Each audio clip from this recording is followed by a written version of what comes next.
தக்கார் குரல் நேர்களுக்கு வணக்கம். இன்றைய சிறப்பு விருந்தினர் நிகழ்ச்சியில் ராஷ்டிரிய உலமா கவுன்சிலோட மாநிலத்தினுடைய தலைவர் நம்மளோட இணைந்திருக்கின்றார். வணக்கம். இன்னையுடைய அரசியல் பயணம் என்பது நீங்க சீமானோட கூட்டணி வச்சிருக்கீங்க. என்ன காரணத்தினால சீமானோட கூட்டணி வச்சிருக்கீங்க? சீமானோட கூட்டணின்றது ராஷ்டிரிய உலமா கவுன்சில் முடிவெடுத்த காரணம் என்னன்னா, தமிழ்நாட்டில் எந்த அரசியல் கட்சியும் ஒரு முஸ்லீம்களுக்கு சரியான பிரதிநிதித்துவம் கிடையாது. ஒன்று. ரெண்டாவது நாம் தமிழர் கட்சியை பொறுத்த வரைக்கும் பெண்களுக்கும் ஆண்களுக்கும் சரிசமமாக பங்கிட்டு சீட்டு கொடுத்துருக்காங்க. அது ஒன்று இருந்தாலும் முஸ்லீம்களுக்கு ஒரு 10 சீட்டு கொடுத்து கௌரவப்படுத்தியிருக்காங்க. அவங்க தமிழ் தேசத்துக்காக, அந்த தமிழக மக்களுக்காக, தமிழ்நாட்டுக்காக தான் கஷ்டப்பட்டு இந்த வரைக்கும் அவங்க யாருக்கிட்ட மண்டியிடாமல், யாருக்கிட்டும் கையேண்டாமல், எதுக்கும் தனியாக நின்று இன்னை வரைக்கும் சாதிச்சிருக்காங்க.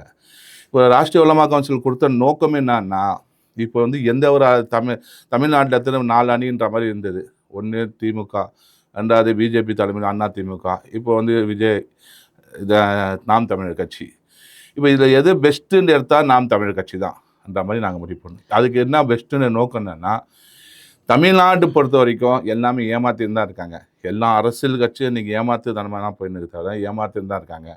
ஆனால் நாம் தமிழர் கட்சி வரைக்கும் நாங்கள் அரசியல் நோக்கத்தில் பார்த்தா இது வரைக்கும் ஒரு ஏமாற்று தனம் கிடையாது.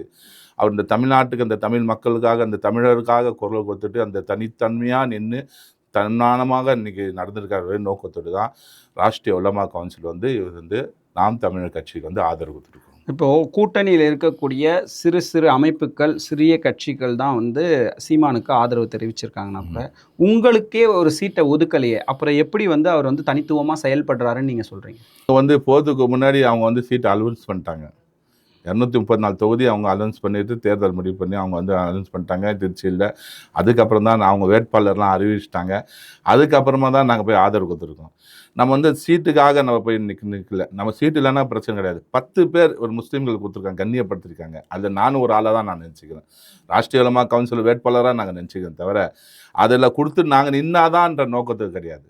அதனால் அந்த 10 பேரை ராஷ்டிரிய உலமா கவுன்சிலுக்காக கொடுத்த மாதிரி நினச்சிட்டு தான் நாங்கள் அதில் உள்ளே இறங்கி தான் பயணம் செஞ்சுருக்கோம். இப்போது சீமான் இது வரைக்கும் எந்த ஒரு எம்எல்ஏ சீட்லேயே கூட ஒரு தடவையும் ஜெயிச்சதில்லை. நீங்கள் சொன்ன மாதிரி எத்தனை தடவை பொது தேர்தலை சந்திச்சிருந்தாலும் இது வரைக்கும் ஒரு எம்எல்ஏ சீட்டோ, ஒரு கவுன்சிலர் சீட்டோ, இல்லை அதிகாரத்துவம் வாய்ந்த ஒரு இடத்துல கூட பிரதிநிதித்துவமாக வந்ததில்லை. அப்படி இருக்கும்போது நீங்கள் திமுக பார்த்தீங்கன்னா இடஒதுக்கீடாக இருக்கட்டும், எல்லா விஷயங்கள்லையும் அஇஅதிமுக, திமுக பல விஷயங்கள் இஸ்லாமியர்களுக்காகவும் சரி மற்ற கட்சிகளுக்காகவும் பண்ணியிருக்காங்க. இவங்களுக்கு ஆதரவு கொடுக்காதது ஏன்? நல்லா புரிஞ்சுங்க. திமுக செஞ்சிச்சுன்னு சொல்கிறது தப்பான விஷயம். திமுக எதுவுமே செய்யலை. திமுக பொறுத்த வரைக்கும் எல்லா முஸ்லீம்களோட மனதில் உதயசூரன் தான் இருக்குது. எல்லா முதலுக்கு உதயசூரன் தான். ஆனால் திமுக என்ன செஞ்சிச்சுன்னு சொல்கிறீங்க? எந்த இடஒதுக்கீடு திமுக கொடுக்கல. 1997 கோயம்புத்தூர் கலவரம் நடந்த டைமில் 3 பேர் இருந்தாங்க. அந்த கலவரமே 3 பேராக தான் நடந்தது. அந்த 3 பேர் ட்ரிபிள்ஸ் பண்ண ஒரு செல்வராஜ் இந்த காவலர்னால் தான் அந்த கலவரமே நடந்தது. அந்த பிரச்சனை அந்த 3 பேரை பிடிச்சி, அந்த செல்வராஜை பிடிச்சி விசாரணை நடத்தி அவங்கள தண்டிச்சிருந்தால் அந்த பிரச்சனை அத்தோடு முடிஞ்சிடும். இந்த ஒட்டமொட்ட முஸ்லீம்கள்லாம் கலவரம்னு சொல்லிட்டு உள்ளே போய் லட்டி சார்ஜ் பண்ணி துப்பாக்கி சூடு நடத்தி 19 பேரை கொண்டாங்க. திமுக ஆட்சியில் தான் 19 பேர் குருவி சுட்ட மாதிரி சுட்டாங்க. திமுக கொடுத்த பலன் தான் இது. இரும்பு கரம் கொண்டு அடுக்கும்னு சொல்லி திமுக சொன்னாங்க. முஸ்லீம்கள் இரும்பு கரம் கொண்டு அடுக்கும், தீவிரவாதிங்க முஸ்லீம்கள்னு சொல்லி சட்டசபையில் பேசினாங்க. அதே நம்ம ஆல்ரெடி அண்ணா அப்போ சட்ட அமைச்சர் இரும்பு கரம் கொண்டு அடுக்கும்னாங்க. அதுக்கப்புறம் ஆயிஷா ஆரிஃபான்ற பெண்மணியை தேடுறேன்னு சொல்லிட்டு தீவிரவாதிங்க தேடுறேன்னு சொல்லிட்டு ஒரு முஸ்லீம் பெண்கள் வெளியே நடக்க முடியல. அவங்க புர்கா சர்ச்சிங் பண்ணுறத சொல்லிட்டு அவங்க புர்காலாம் தூக்கி அப்பாவி முஸ்லீம்கள்லாம் புர்கா போடுறவங்களாம் கூப்பிட்டு சர்ச் பண்ணுறேன்னு சொல்லிட்டு அசிங்கப்படுத்துகிற மாதிரி அவங்க புர்காலாம் ஆவுத்தி இவங்க தான் ஆரிஷாவா, இவங்க தான் ஆரிஃபாவா அப்படின்னு சொல்லிட்டு பல கோணத்தில் அந்த இந்த காவல்துறை பண்ணிச்சு. சரிங்களா? அப்போ திமுக அரசாங்கம் தான். அதுக்கப்புறம் பள்ளிவாசலுக்குள்ளே பூட்ஸ் காலாவோடு உள்ள நுழைஞ்சாங்க.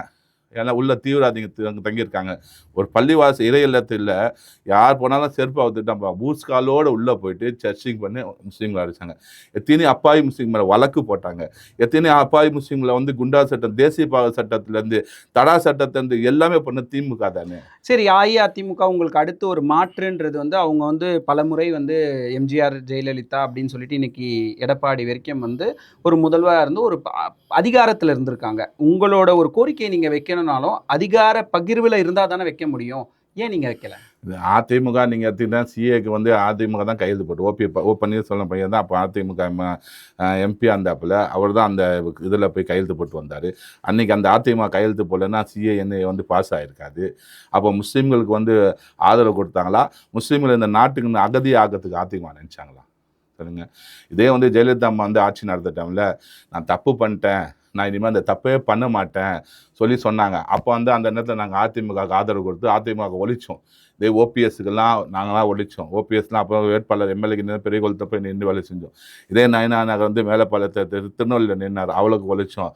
அன்வர் ராஜா இது மாதிரி சொல்லப்போனால் நிறைய மந்திரிகள் ஒழித்து நாங்கள் வந்து அவங்க ஆட்சி கட்டத்தை அமர்க்கிறதுக்கு அவ்வளோ கஷ்டப்பட்டு முஸ்லீம்கள் ஓட்டு வாங்கி அவங்க ஆட்சி அதிகாரத்துக்கு வந்தாங்க. ஆட்சி அதிகாரத்துக்கு அவங்களாம் மந்திரி ஆனாங்க. இப்போ இருக்கவங்களாம் அப்படிங்களா? ஆனால் இதே வந்து முஸ்லீம்கள் நன்றி பண்ணிட்டாங்களே. நன்றி மறந்துட்டு முஸ்லீம்களை வந்து ஒரு இந்த நாட்டுக்கு வந்து சம்மந்தம் இல்லாமல் என்எஸ்எஸ்சிக்கு வந்து கையெழுத்து போட்டு எல்லாமே ஒரு அகதியாக போகிறதுக்கு ஒரு நோக்கத்தோடு கொண்டாண்டு வந்தப்போ எப்படி அதிமுக போய் ஆதரவு கொடுப்போம்? இந்த எடப்பாடிக்கு போய் எனக்கு பார்க்க முடியும்? நீங்கள் திமுகவையும் பார்த்துட்டீங்க, அதிமுகவையும் பார்த்துட்டீங்க. இவங்களுக்கு ஆதரவு கொடுத்து இஸ்லாமியர்களுக்கும் சரி உங்களுடைய கட்சியினுடைய சார்ந்த எந்த விஷயத்துக்கும் அவங்க எதுவும் பண்ணலைன்னு நீங்கள் நினச்சிட்டீங்க. டிவிகேன்னு சொல்லிட்டு விஜய் உள்ளே வந்திருக்காரு. அவர் வந்து யார் வேணாலும் வாங்க, கூட்டணியில் பங்கு, ஆட்சியில் பங்குன்ற அளவுக்கு வந்து அதிகாரத்தில் பங்குன்ற அளவுக்கு அழைப்பு விடுத்தாரு. அங்கே போகாத காரணம் என்ன? நீங்கள் வந்து டிவிக்கை பொறுத்த ஒரு கட்சியே கிடையாது. ஏன்னா ஃபஸ்ட்டு எதிர்த்தது நாங்கள் தான் டிவிக்கே. இந்த போன ரமதான் மாதம் நோம்பு நிகழ்ச்சி நடத்தும் நாங்கள் ராயப்பேட்டாவில். அந்த நோம்பு நிகழ்ச்சி நடத்த டைமில் நோம்பாளிங்கெல்லாம் வந்து அங்கே போய் நிற்குதுட்டு அவங்களாம் வந்து ஒரு கேவலமாக ஒரு அசிங்கமாக அவங்களை தள்ளி விட்டு லட்டி சார்ஜ் பண்ணி அவ்வளோ ஒரு அசிங்கப்பட்டு நோம்பு கூட திறக்க முடியாது எவ்வளோ பேர் கஷ்டப்பட்டாங்க அப்படிங்களா? டிவிக்கே பார்த்தவங்க விஜய் பார்த்தவங்க ஒரு ஹீரோ, படத்தோட ஹீரோ. அவரோட மென்டாலிட்டியே வந்து என்னன்னா பணம், மீடியா, அதுதான் அவங்க விரும்புவாங்க. ஒன் மேன் ஷோ தான் அதெல்லாம். இப்போது 41 பேர் வந்து இதில் இருந்தாங்க சரிங்களா? அந்த ஒரு தலைவராக இருந்திருந்தா என்ன பண்ணால் அந்த இடத்துல உட்காந்து அந்த 41 பேரோட பிணங்கள் வந்து அந்த வீட்டில் கொடுத்துட்டு அந்த இடத்துல அந்த பாதிக்கப்பட்டவங்களுக்கு என்ன நஷ்டாடு கொடுக்கணும் அந்த நஷ்டாடு அவர் கொடுத்துட்டு அந்த இடத்துல வெளியே வந்திருந்தாருன்னா உண்மையான தலைவர். சரிங்களா? அவர் அந்த நடந்த சம்பவத்துக்கு 1 hour 1.5 month தான் அவர் வீட்டில் இருக்கார். அப்போ இவர் என்ன தலைவர்? இவர் என்ன அந்த சமூகத்துக்கு காப்பாற்றுவார்? இவர் என்ன கொள்கை இருக்குது? கொள்கை கோட்பாடுலாம் கிடையாது. இப்போ பாருங்கள், அவர் மேலே இப்போ வந்து சிபிஐ வழக்கு இருக்குது. இப்போ கண்டிப்பாக இப்போ பிஜேபி வந்து ஃபுல் அண்ட் ஃபுல் டேக்கப் பண்ணின்னு போயிருக்காங்க. அவர் பிஜேபிக்கு ஆதரவு தான் போவார். ஏன்னா அவங்களாம் கொள்கை கோட்பாடு கிடையாது. அவர் நினச்சா நான் ஒரு ஹீரோ, என் பின்னாடி ரசிகர் இருக்காங்க, அந்த ரசிகர் கூட்டம் வச்சு நம்ம வந்து பணம் சம்பாதிச்சு போகலாம் தான் சொல்லி வந்திருக்காங்க. தவிர வேறு கொள்கை கோட்பாடு இந்த மக்களுக்காக, இந்த மண்ணுக்காக, இந்த சமூகத்துக்கு எந்தக்கும் அவர் எந்த ராய்க்கு இல்லாத ஒரு தலைவராக தான் இருக்காரு. இல்லை, விஜயை பொறுத்தளவு கொள்கை எதிரி யார், அரசியல் எதிரி யாருன்றதை முழுமையாக வந்து முதல் கூட்டத்திலே அறிவித்தார். தொடர்ந்து திமுகவை வந்து கடுமையாக விமர்சிக்கிறாரு. பிஜேபியோட கூட்டணி வைக்க மாட்டார் அப்படின்ற ஒரு நிலை தானே வந்து தொடர்ந்துருது. இன்றைக்கி சிபிஐ வழக்கு அவர் அழுத்தம் கொடுத்து இந்த இடத்துக்கு தள்ளப்படுது அப்படின்னு தானே எல்லாரும் சொல்கிறாங்க. இல்லை, எப்படி அழுத்தம் இப்போ தலைவரான்னு சொல்லியிருந்தா இப்போ என்ன கூட சொல்லலாம், நீ வந்து ஆதரவு கொடுத்தா தீரணும், நீ அங்கே சீமான் ஆடு கூட எங்களை ஆதரவு கொடுத்தா உன்னை உள்ளே பிடிச்சி போடணுன்னா பிடிச்சி போடு. ஏன்னா கொள்கை இருக்கிறன்னா ஒரே கொள்கையில் தானே இருக்கணும். காசு பணம் எப்போ வேணால் சம்பாரிச்சிடலாம். மனிதன் வந்து கொள்கையாக வாழ்னான்னா கொள்கை தலைவராக கொள்கை லட்சியமாக தான் இருக்கணும்.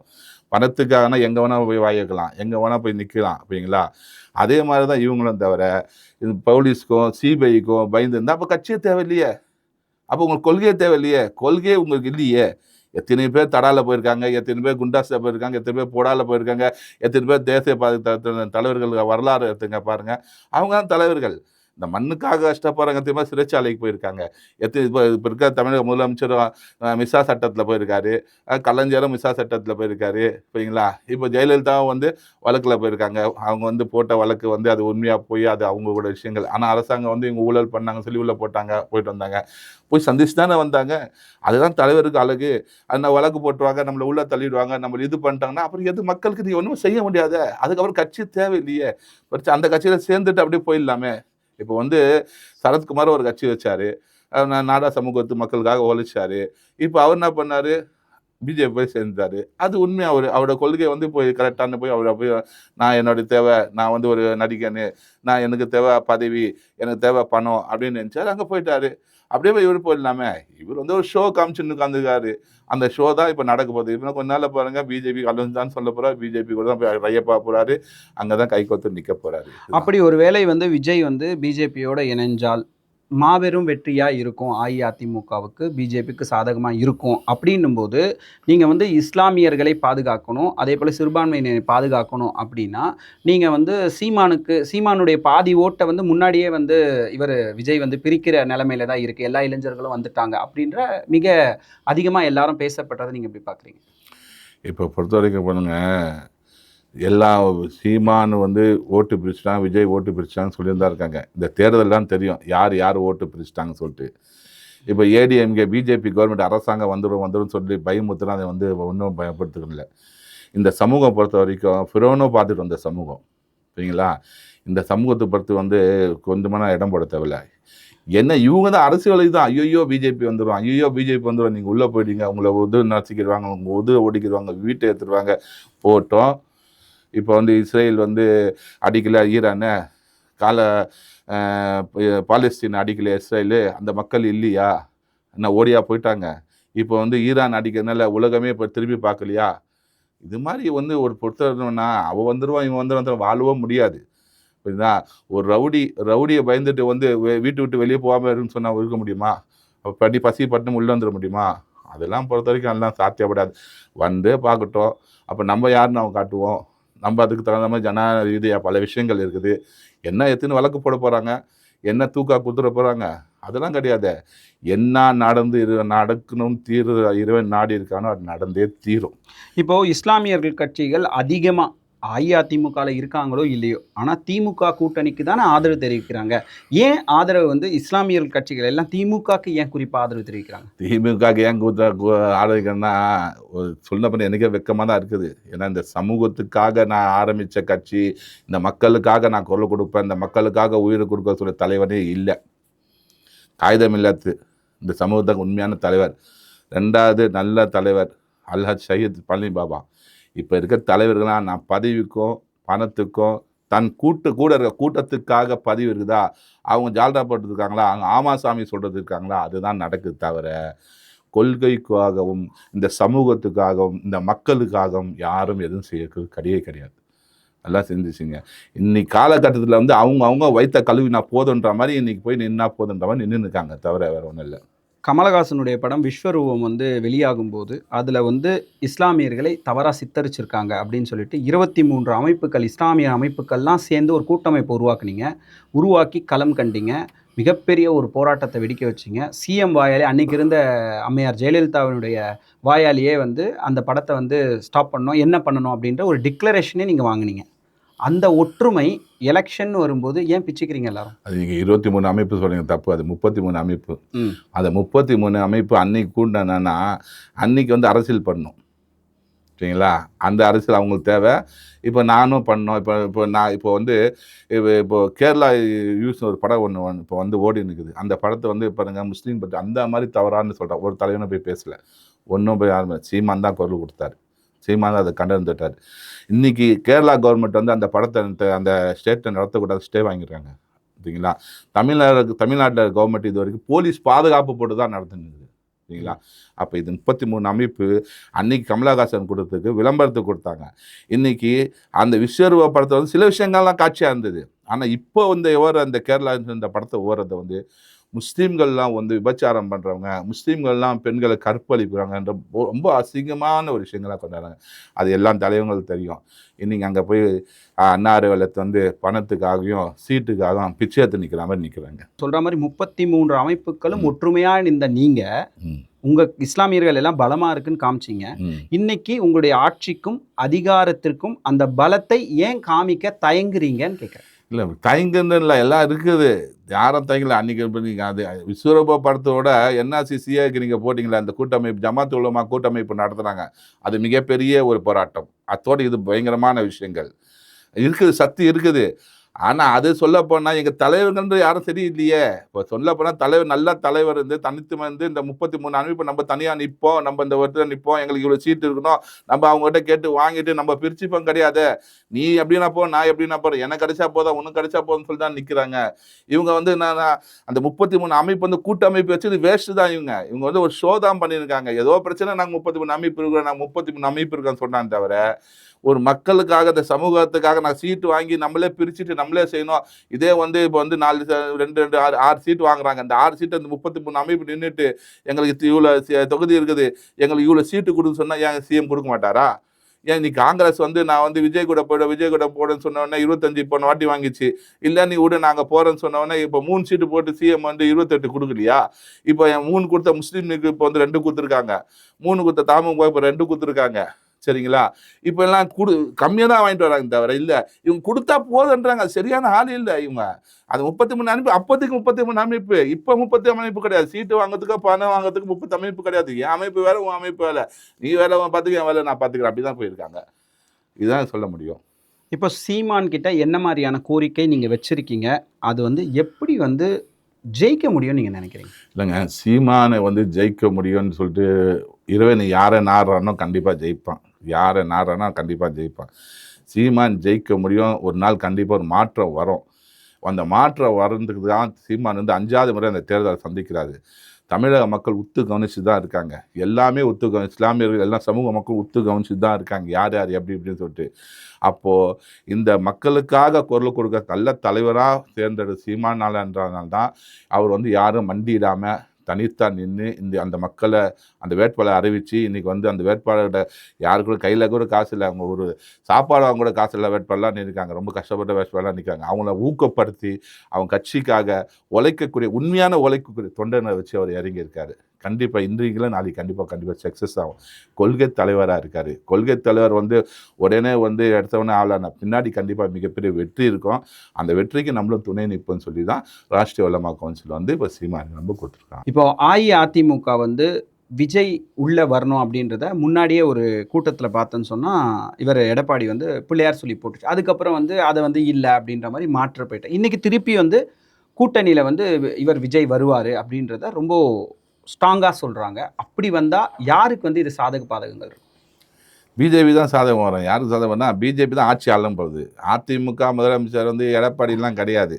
இப்போ பீகாரில் எடுத்துட்டிங்கன்னா நிதிஷ்குமார் வந்து அவர் வந்து முதலமைச்சர் அறிவிச்சிட்டாங்க. டக்குன்னு இப்போ ஏறிக்கிட்டு இப்போ பிஜேபி தான் இப்போ முதலமைச்சர் இருப்பாங்க. துணை முதலமைச்சர் தான் இப்போ நிதிஷ்குமார் பையனை கொடுக்க போகிறாங்க. தமிழ்நாடு பொறுத்த வரைக்கும் அவங்க கால் ஊடணும். அது கால் ஊண்டு எப்படி காலை வாரணுன்றது பிஜேபி நல்லா தெரியும். யார் எப்படி எப்படி பயன்படுத்தி எப்படி தள்ளணும்னு பிஜேபி நல்லா அது பழக்கம். பிஜேபி ஃபுல் அண்ட் ஃபுல் பழக்கம். ஓகேங்களா? அப்போது விஜய் கூட சரிதான் முதல் மந்திரி வர முடியாது, எடப்பாடியும் முதல் மந்திரி வர முடியாது, அன்புமணி ராமதாஸும் முதல் மந்திரி வர முடியாது. யாரும் பிஜேபியாக முதலமைச்சராக வருவாங்க. ஆனால் சும்மா ஃபார்மாலிட்டிக்கு வந்து ஒரு 2 மாதத்துக்கு வந்து எடப்பாடியை உட்கார வச்சு எடப்பாடியாருக்கு ஒரு தொல்லை கொடுத்து உட்கார இறக்கிட்டு இவங்களே அண்ணா நாங்கள் வந்துடலாம், இல்லை இவங்க யாரும் அண்ணாமலை யாரும் முதலமைச்சர் வச்சு இவங்க துணை முதலமைச்சர் கொடுப்பாங்க. 2 துணை முதலமைச்சர் போட்டு தான் பண்ணுவாங்க. இவங்க ஆட்சி வந்தால்தான் தவிர யார் அதிமுக.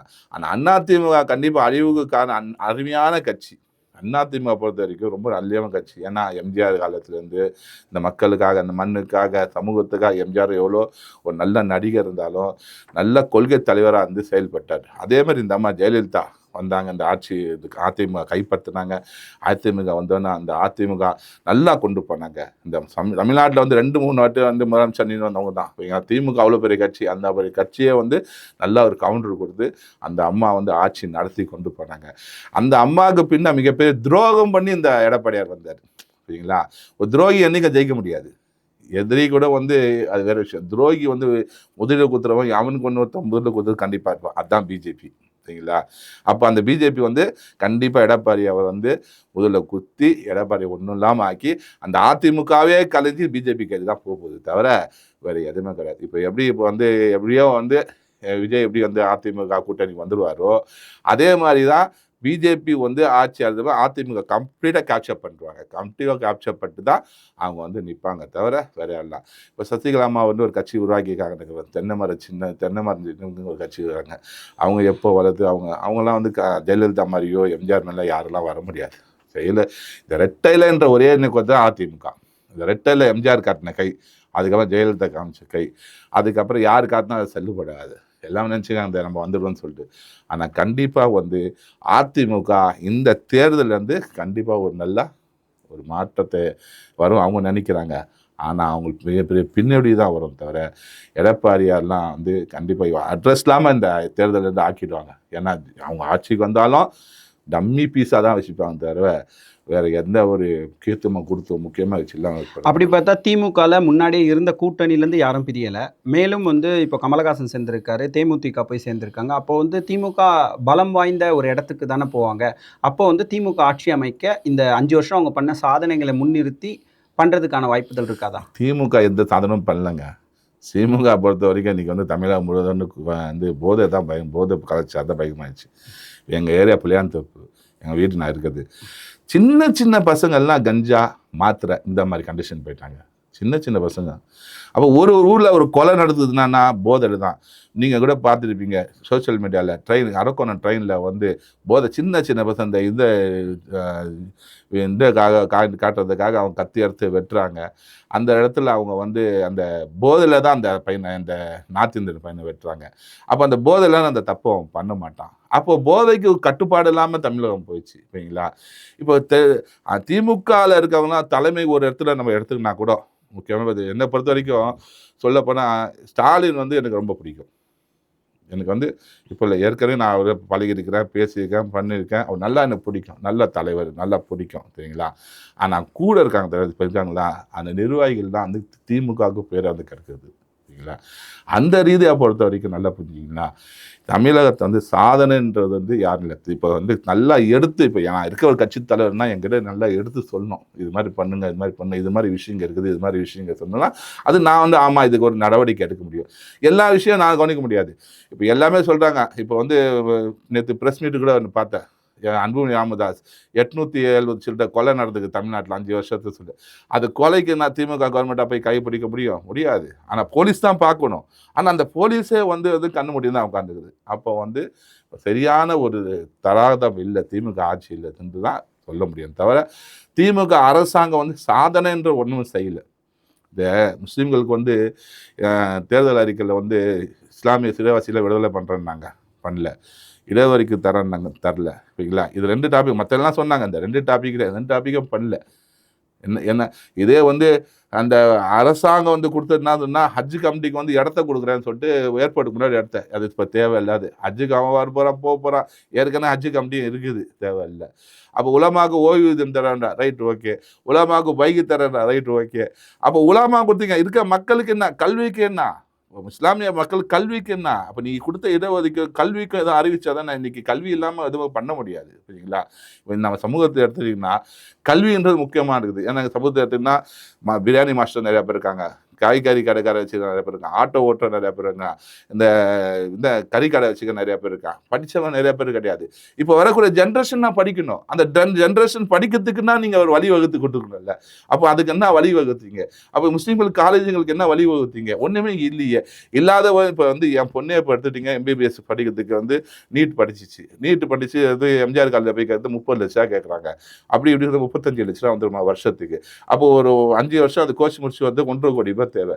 என்கிட்டே இல்லை அந்த பணம். இப்போ என் பொண்ணு நான் ரஷ்யாவுக்கு அனுப்பிச்சிருக்கேன் டாக்டர் MBBS படிக்கிறதுக்கு. அப்போ நான் இது எங்களை மாதிரி ஆளுங்க ஏழைங்களாம் எப்படி படிப்பாங்க? அப்போ என் சமூகம் எப்படி படித்து முன்னுக்கு வரும்? ஒரு IPSஓ IASஓ ஒரு கலெக்டரோ டாக்டர்ஸோ ஒரு அட்வொகேட்டோ ஒரு நீதிபதி எப்படி வர முடியும்? கல்விக்கு போனால் தானே வர முடியும். அந்த கல்விக்கு வழி வகுத்து கொடுத்தா தானே வர முடியும். அது மாதிரி பல கல்வி லோன் கொடுத்தாலும் எங்கள் சமூகத்துக்கு நிறைய வரும். அதுக்கு எந்த ஊக்கப்படுத்தியும் பண்ணலையே. நீங்கள் வந்து ஹஜ்ஜுக்கு இடத்த கொடுக்குறேன்றீங்க, உலமாக்கு கொடுக்குறேன்றீங்க, ரைட் அவங்களாம் கொடுக்குறீங்க, ரைட் ஓகே, நான் வெல்கம் எடுத்துக்கலாம், அதெல்லாம் குறை சொல்லவில்லை. முக்கியமான பாயிண்ட் எதுவும் இல்லை இந்த அரசாங்கத்தில். இந்த 5 வருஷம் ஆட்சி வந்து திமுக ஆட்சிக்கு வந்து முஸ்லீம்கள் ஓட்டு போன இந்த ஆட்சி இல்லை. ஏன்னா போன வாட்டி நான் தேர்தலில் வந்து தமிழக வாழ்வுரிமை கட்சியில் மாநில பொருளாளர் இருந்தேன். அப்போ பண்டோட்டி தலைமை வேல்முருகனுக்காக நான் வேலை செஞ்சவேன். அப்போ வேல்முருகன் வந்து 3000 சில்லற ஓட்டாக ஜெயிக்கிறாரு. அந்த ஓட்டு கடைசி யார் போட்ட ஓட்டுன்னா முஸ்லீம், தலித், கிறிஸ்டின் இந்த ஓட்டில் தான் வேல்முருகன் ஜெயிச்சு வராரு. அவங்க சமூக ஓட்டு மக்கள் ஓட்டில் ஜெயிக்கல. கடைசியில் வந்து தோக்க போகிறதான் வந்தாங்க. அப்புறம் அந்த பெட்டியை திறந்தாங்க, முஸ்லீம் ஏரியா பெட்டியை திறந்த பின்னா தான் அந்த ஓட்டுலாம் வந்தால் 3000 சில்லற ஓட்ட வேல்முருகன். அப்போ எல்லா இடத்துல உதவி இருந்தால் நின்னாங்க. அப்போ எல்லா முஸ்லீம் ஓட்டில் தான் திமுக ஆட்சிக்கு அடுத்த பண்ணு.